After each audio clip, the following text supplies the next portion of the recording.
Welcome back to Golden Mistakes Podcast, di mana di sini kita menemukan Gold in Mistakes, yaitu pelajaran-pelajaran berharga dari kesalahan-kesalahan, sehingga kita bisa mendapatkan informasi untuk mencegah kita mengulangi kesalahan yang sama, mindset sehingga kita bisa mengubah pengalaman kesalahan kita menjadi pelajaran yang berharga, dan komunitas yang saling support untuk kita maju melakukan semua itu. Di episode kali ini, saya dengan Leonardo Andre dari One Click Media sebagai founder. Thank you, Andre, for being here. Andre ini Welcome, luar bro. biasa karena di usianya yang muda, bahkan mulainya lebih muda lagi. Di usianya yang muda, beliau sudah berhasil mendirikan digital advertising, digital marketing agency yang berprestasi dua kali lipatkan revenue puluhan companies. Andre, please tell us more about yourself. Hi, Edward. Thank you for having me here. So One Click Media kita performance marketing agency. Kita handle social media, kita handle digital advertising, dan di sini kita spesialisnya karena kita ada jaminan uang kembali. Gitu. Wow. Sedikit tentang One Click Media. Kita berdiri dari tahun 2018 itu, dan selama ini kita udah megang lebih dari 200 brand, dan kita udah megang brand-brand besar juga. Mungkin yang teman-teman tahu itu ada Orang Tua Group, kita pegang untuk anggur putih, anggur kolesom, kita juga ada pegang untuk Bolde Electronics, sama juga ada brand luar negeri tuh Muscle Tech. Itu kalau misalnya orang-orang gym tahu tuh biasanya itu protein shake dari US gitu. Luar biasa di usia yang sekarang ini 22. Ya, Sudah 22. accomplish banyak ini ya, jadi serving brand-brand nasional maupun internasional. So, dalam perjalanan mendirikan bisnis ini dari usia 6 tahun ya, 5 tahun, 6 tahun, Ya. ada banyak pengalaman Andre pastinya, dan ini yang kita ingin gali di Golden Mistakes. Ada nggak pengalaman di mana Andre melakukan kesalahan yang justru menjadi turning point positif, signifikan di bisnis Andre? Kesalahan ya. Kayaknya it's not ada, pasti banyak. I've made a lot of mistakes along the way. Apalagi masih muda kan, cara belajarnya benar-benar jeblas-jeblos aja gitu. Apa dicoba, nggak bisa, coba lagi gitu. But I think kesalahan yang terbesar yang gue lakuin selama ini yang menghambat gue tuh adalah wanting everything to be my version of perfect. Wanting everything to be your version of perfect. Gua yes, wanting everything to be my version of perfect, or wanting everything to be perfect in general. Itu yang Nah, disebut itu perfeksionisme.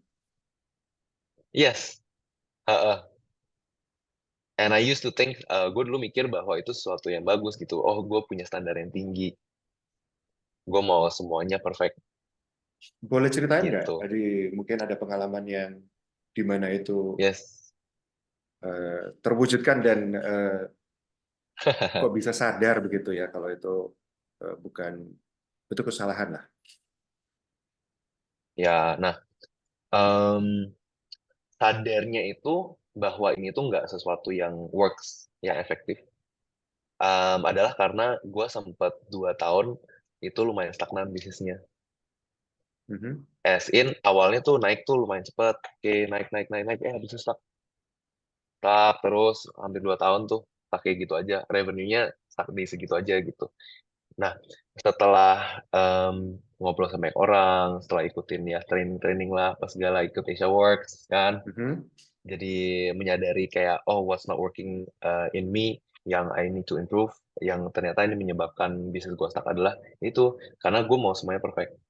Dan karena gue mau semua perfect, jadi sulit bagi gue untuk percaya sama orang, terutama sama tim Oke. gue. Ini Micromanaging, tentang delegasi ya. tentang delegasi. Iya, that's my biggest mistake ya, yang Right. gue jalanin selama ini, yang itu menjadi hambatan gue. Ibarat dulu semuanya gue mau cek detail. Habis itu gue juga nganggap gue orang yang paling pintar di company ini. Mhm. Jadi kayak, oke, semuanya gue yang pikirin. Gue cuma oke, minta tolong mereka ngerjain ini, mereka ngerjain itu, mereka ngerjain ini gitu. Because I thought that I'm the smartest one and I want everything to be my version of perfect. Your Dan version of karena perfect. gue yes, my version of perfect. And because I operated this way, karena gue beroperasi seperti ini, jadinya ya makanya ada limitnya itu yang gue nggak bisa tembus omset di atas ini atau klien yang lebih banyak daripada ini. Karena Nah, ya itu I need to do everything gitu kan. ada pepatah Oh, mengatakan kita tuh hanya berubah ketika lebih sakit untuk nggak berubah dibandingkan berubah. Dari pengalaman itu, apa sakitnya? sakitnya kalau sakitnya nggak berubah itu the frustration of kayak gitu-gitu aja. Sedangkan gue punya goals yang gue mau capai, and they're big goals, tapi kok rasanya gue nggak gerak ke arah sana gitu. It's like gue ngerasa kayak anjing yang muter-muter ngejar buntutnya sendiri at that point, Kayak anjing muter-muter and it ngejar sucks. buntut sendiri. So, Iya, habis di waktu, energi, berusaha, waktu, tapi energi, capek, tapi hasilnya gitu-gitu aja. Gitu. meskipun semakin banyak waktu dan tenaga yang dimasukin, tapi secara output tidak sebanding begitu ya. Ya, karena waktunya yang di input udah maksimal bro saat itu. Right. Gua kerja dulu tuh dari gua melek sampai gua tidur. Gue juga tidur di kantor atas tempat gua tidur. Oh, I see, I see. Gitu. It was that extreme gitu. Um, changing my mindset was painful. Yang ngubah mindset saat itu juga nggak gampang dan painful juga. Karena kan gua udah biasa operate kayak gini sepanjang hidup gue dan tiba-tiba gue ganti gitu. Oke, gue coba deh, gue trust ke orang. Itu kan ada ketakutannya ya di sana. It was painful, tapi looking back, it's not as painful as kayak those 2 years of being stuck. What's the biggest Karena risk once the ketika biggest risk Andre ambil is langkah untuk oke percaya ke orang? Ini kan dalam konteks delegasi ya, aku tadi nangkap ya. Delegasi, iya, delegasi apa ya? biggest Boleh risk kasih satunya contoh nggak? yang gue pikirin ya misalnya um, untuk bikin brand strategi untuk klien Mhm. atau marketing strateginya gimana. Itu dulu mesti gue tuh yang pikirin. Terus gue ambil resiko, oke, coba staff gue yang udah kerja lumayan lama, yang kalau kalau kata-kata orang sih harusnya dia udah bisa karena dia udah cukup lama gitu. Ya saat dia bikin, habis itu gue yang tadinya gue mau perfeksionis, gue rapin ini gue ubah, gue oke, coba trust bahwa dia punya skill juga. Habis itu ya udah di present ke klien, habis itu kita execute. Biggest risk-nya berarti plan-nya bisa fail dong kalau dengan mindset gue yang dulu karena nggak sesuai dengan apa yang gue mau gitu. Dan ternyata, Ternyata saat gue melakukan itu, yes, it's different yang plan yang tim gue bikin, tapi ternyata it works just as well. right. Dan gue nggak pusing gitu. Nah, once I learn to delegate and trust my team, and dari situ baru kayak, oh, my company can grow again and it grow pretty quickly gitu. Ya. Dan ini kan isu yang eh, sepertinya semua owner atau entrepreneurs hadapi ya, karena mereka punya standar Hmm. kualitas yang mereka mau hidupi gitu kan, mau jaga untuk produk bisnis mereka, tapi di sisi lain juga ya ini kalau semuanya serba dilakukan sendiri, gimana scalable gitu kan. Hmm. Kalaupun mau delegasi juga ada bahaya delegasi ke orang yang salah atau cara delegasinya keliru Yes. sehingga berantakan semua. Nah, ada tips Yes, nggak ada dari Andre? bro. By the way, gue mau share Sean. kesalahan lain. Oh ya, Awal-awalnya juga ada lah kayak delegate to the wrong person, habis itu jadi projectnya nggak, ya maksudnya not running well lah for a while. Tapi that's part of my learning. Oh, berarti gue mesti trustnya orang-orang yang kayak gini gitu. Atau gue kayak mesti gimana? nge-training dulu untuk dia bisa paham untuk berpikiran seperti ini gitu. Mhm. Gitu. Misalnya ya hal simpelnya aja untuk konten klien misalnya. Oke, tim gue ada ide yang gini-gini-gini. Um, kalau terus gue coba oke, yang pertama kan karena yang pertama sukses. Terus ada tim lain lagi, dia mau coba caranya dia. Oke, habis itu yang tim kedua ini fail gitu. Oke, setelah itu gue belajar dong. Oke, it failed when I tried to do it his way. Tapi learningnya adalah oke, berarti dia butuh training lebih. Saat dia di training lebih, habis itu dia coba bikin lagi, oh udah bisa gitu. It works juga, trafficnya tinggi juga gitu. Mhm. Atau ada some people juga yang udah dicoba, yang by the time kan I try to trust people more, I give people a lot of chances, ya tapi ada juga yang udah dikasih kesempatan berkali-kali masih fail terus, oh berarti maybe he's not a good fit for the job gitu kan. Itu Seandainya apply Andre sih. bisa eh, naik mesin waktu, Mhm. lalu ketemu Andre 6 tahun lalu, yang baru mulai,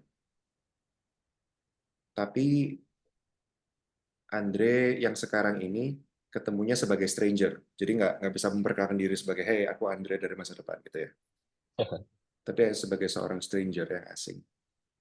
Pesan apa yang Andre mau sampaikan ke Andre 6 tahun lalu?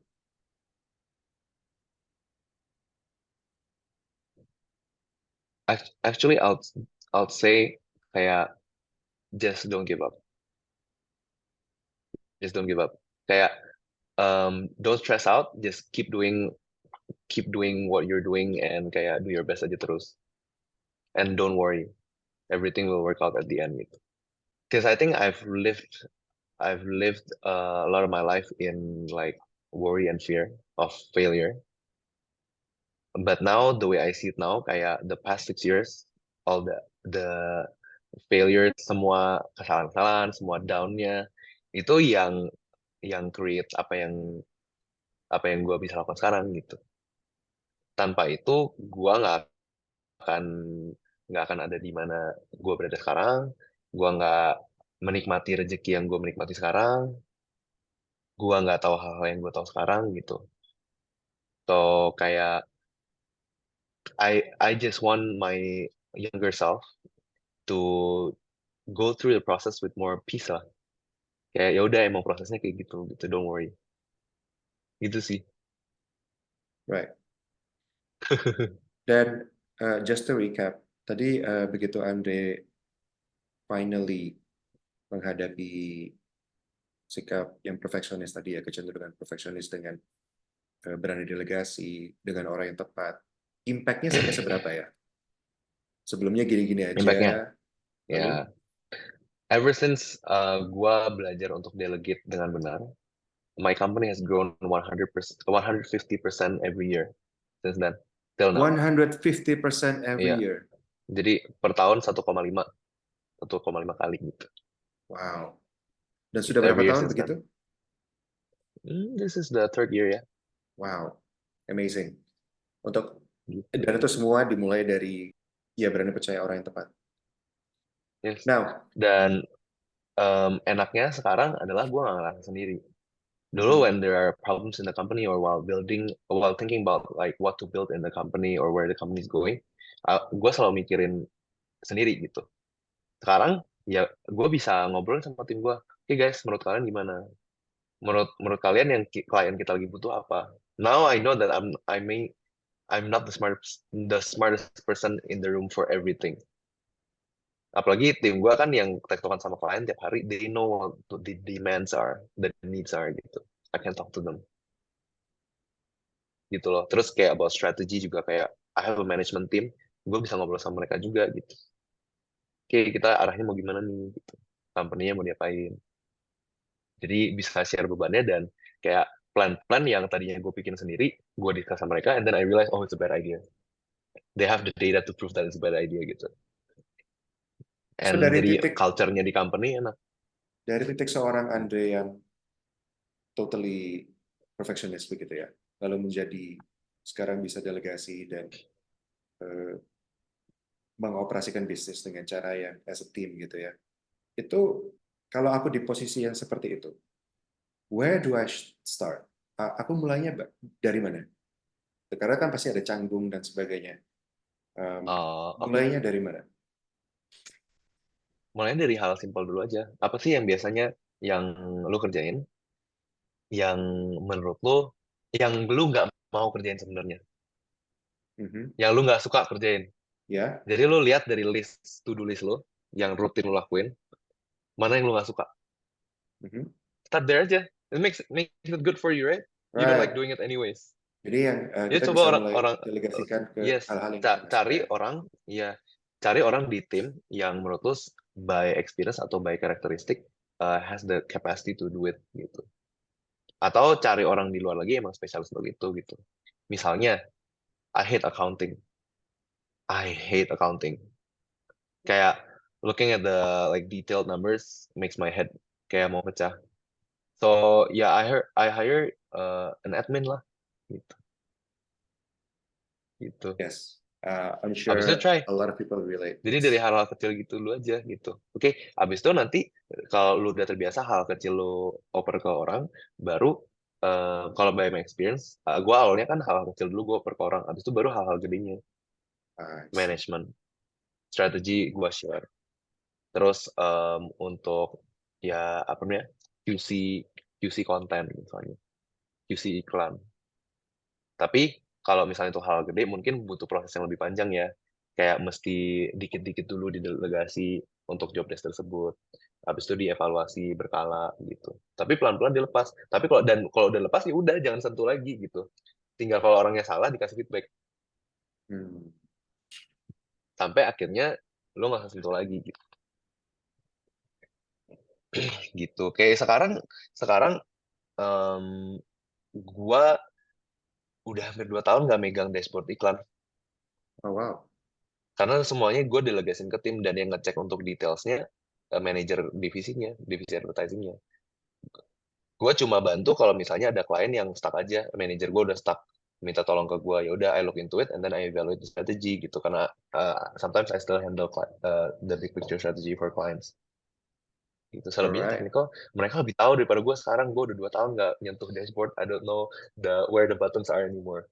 Right, tapi That's udah change a lot juga. that's a good thing because karena udah autopilot dan everything is running well. Now, Ya, okay, a lot more autopilot lah.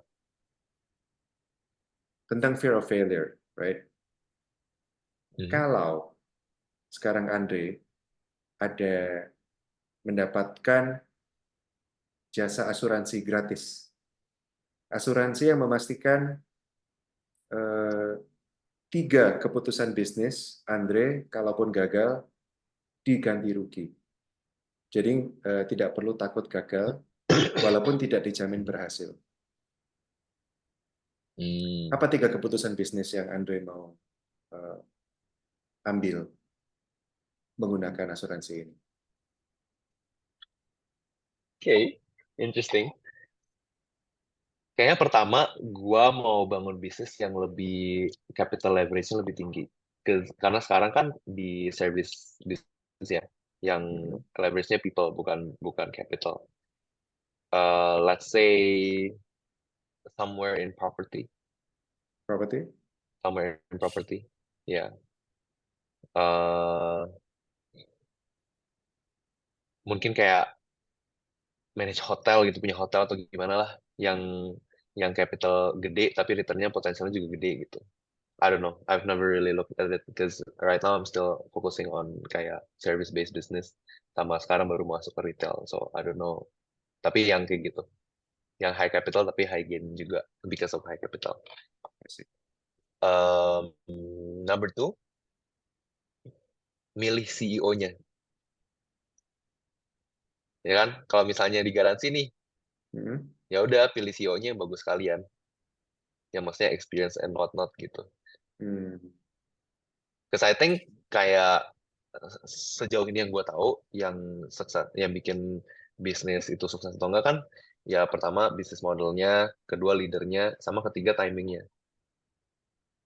Sama bisnis ketiga yang digaransin ya when I start that business. Andre, kalau misalnya audience kita mau connect with you, sebaiknya di mana? Yes, baiknya di Instagram aja bisa @leonardo_andre_kusuma atau juga bisa follow di @oneclickmedia.idn begitu. Di Awesome. Instagram dan TikTok itu dulunya sama. Awesome. Thank you so much, Andre. Thank you so much for Oke. sharing. And Entrepreneurs, stay tuned for the next episodes. Bye-bye. Bye-bye.